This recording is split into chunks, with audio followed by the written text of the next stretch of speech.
Okay, so just for the record, I'm gonna be referring to this guy as Doctor in this video. Right, so hey guys, another day, another theory video. Honestly, a lot has happened ever since the last theory video about Amiya becoming Teresa. Just to give you an idea, I finished writing the script around a month before the video's release. In that time frame, we got an event called Vigilo that goes a little bit more into the Doctor and the relationships he had with his various compatriots before he lost his memories. And this fiasco, but I'm not gonna go into that today. Admittedly, the Vigilo event also revealed some of the stuff regarding Teresa's past. Being betrayed by her own kind because he wanted a peaceful route for them kinda sucks, huh? The reason I'm clarifying that is because in my last video, I did go a little into Teresa because she was quite important to the topic and Amiya's ascension as the Demon King. However, during the making of the video, the event hadn't even been announced yet, much less given a chance to start. So any new information that came from it wasn't really factored into the theory. So yeah, I apologize if the parts about Teresa sounds a little off with the new information we got, but I did go through the lines once more, and I think most of the points about Teresa in connection to Amiya still stand, at least for now, as we only considered Teresa's actions regarding Amiya and not her overall decisions in her life. Alright, with that out of the way, let's start talking about today's actual theory. Also, we got subtitles now, and whatever this border thing is, hopefully it helps a little with understanding the video, I think, maybe. Okay, actually going into the meat of the video now. We have so far covered theories about the not wife who may or may not be planning to go against us in the future, chyt, and our little cute Demon King donkey, Amiya. So today, to wrap up the group, we will turn our attention towards the most enigmatic person on this dysfunctional team, our favorite boiling water drinker and instant noodle eating at 4 AM maniac, the Doctor. Despite his role as a self-insert, the Doctor is actually an extremely important character with an equally mysterious background and past. Considered efficient yet ruthless, he had led the operators of Babel as their strategists, sometimes to their death if need be, and was ultimately held responsible for the death of his then leader Teresa after she was eventually killed in an ambush by Teresa's forces, which was implied to be the Doctor's fault. To help the Doctor recover from his injuries, he was placed within the sarcophagus in Chernobog and kept there until the prologue of the game, where the rescue squad led by Amiya finally found him and took him to safety. But due to the sarcophagus's side effects, he had no recollection of past events and was basically a blank slate. However, he had started to slowly recover his previous memories as the story progresses, and only time will tell whether his memories will end up being good for him or turn him against his former allies. Now that was just a quick refresher to get all of us on the same page basically. With that, let's get one thing straight. The Doctor is an incredibly special character. I don't just mean in the meta sense that he is representing us as the player in the game, but also within the story itself. The Doctor, as mentioned before, is a complete blank slate despite having an identity in the past due to the memory loss from using the sarcophagus. This makes him the perfect character for us to experience the War of Terror through, and gives the Doctor a chance to not only gain new and powerful allies, but also redeem himself for his past transgressions, although he doesn't even remember them. This then begs the question, who or what exactly was the Doctor in the past, before he lost all his memories? The only information we have about him personally, as of this video, is that he was an original researcher that was, at the very least, acquainted with chyt before his introduction to Teresa and subsequently Babel. He also has a unique property in his blood that allows it to be used to heal Amiya after she overused her powers in Chapter 8. And for some reason, Warframe is somehow not able to control herself from the side of it. To go even further, Lancet has a voice line in the game that confirms this as a unique property, but that's all she said about that. From this information, we can kinda make an obvious connection here about the Doctor's race. I mean, Warframe's a vampire. Vampires love human blood, and she goes crazy over the Doctor's blood. So therefore the Doctor is human, right? Well, not exactly. Last time I checked, human blood isn't used in medicine to treat most of the things out there.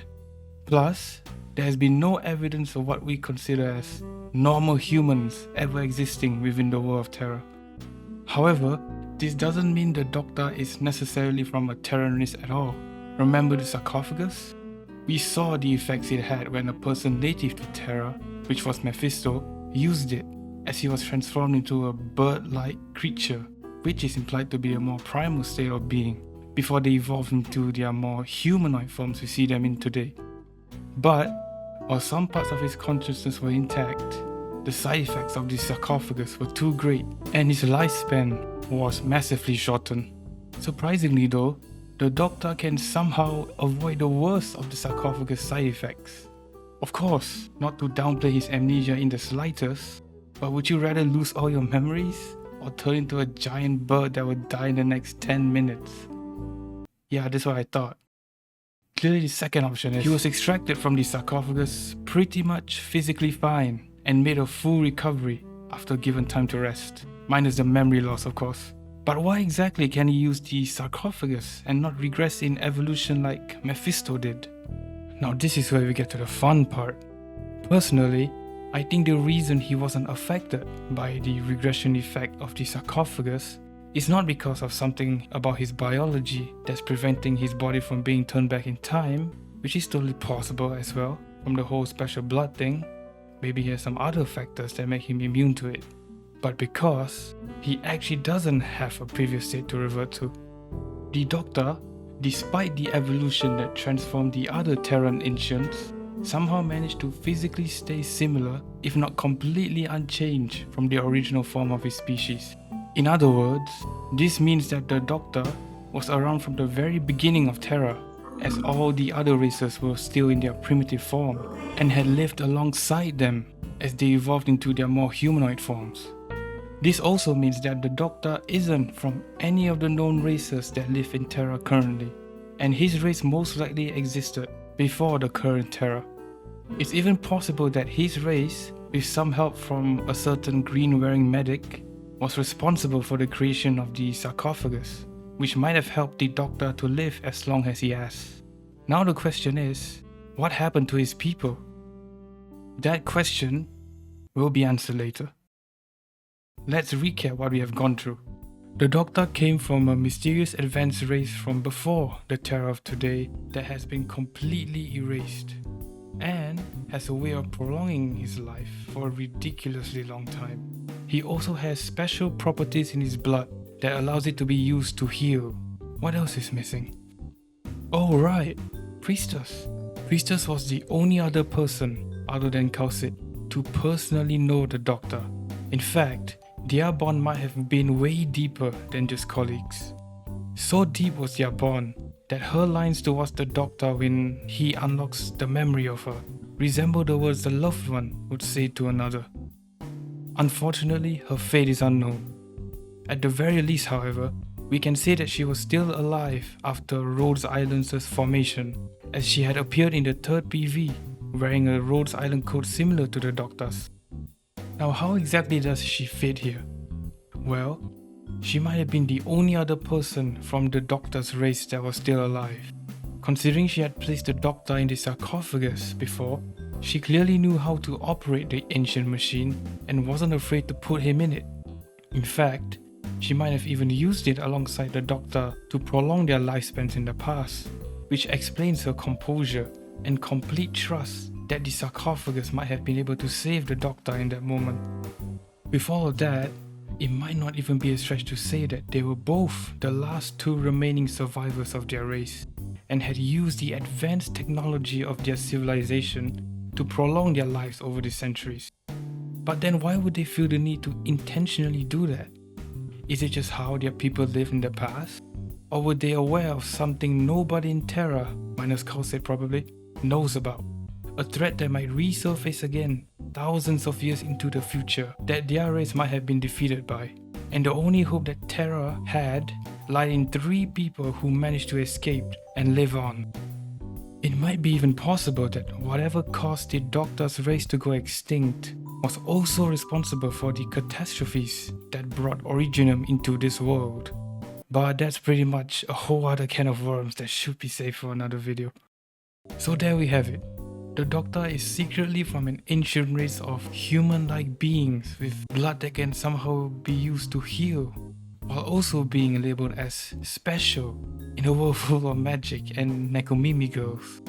He, along with Priestess and chyt, managed to escape whatever cataclysm that destroyed his entire race and remain active up until now. Although, even with that conclusion, there's still many unanswered questions about the Doctor and the World of Terror itself. We still need way more information to reach a satisfying conclusion that the story just isn't at yet.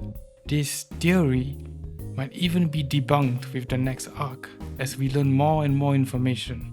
So even if you somehow manage to last until this part of the video and don't believe what I'm saying one bit, treat this video as a sort of thought experiment rather than a conclusive theory. There's still many ways the Doctor's identity and past can develop in the future, and you can bet that I'm probably gonna look like a dumbass in the future for making this. Some other theories I had in mind included a meta theory that had asked the players replace the mind of the Doctor while they were in the sarcophagus, which may explain the drastic personality changes when he woke up from the machine. Another one includes the Doctor's body being artificial and the real Doctor has not even been shown yet, but that's neither here nor there. Anyways, thanks for watching my longest video yet, and I'll see you guys soon. I actually don't have a real schedule yet, so if you actually like this video, please make sure to subscribe or something, I don't know.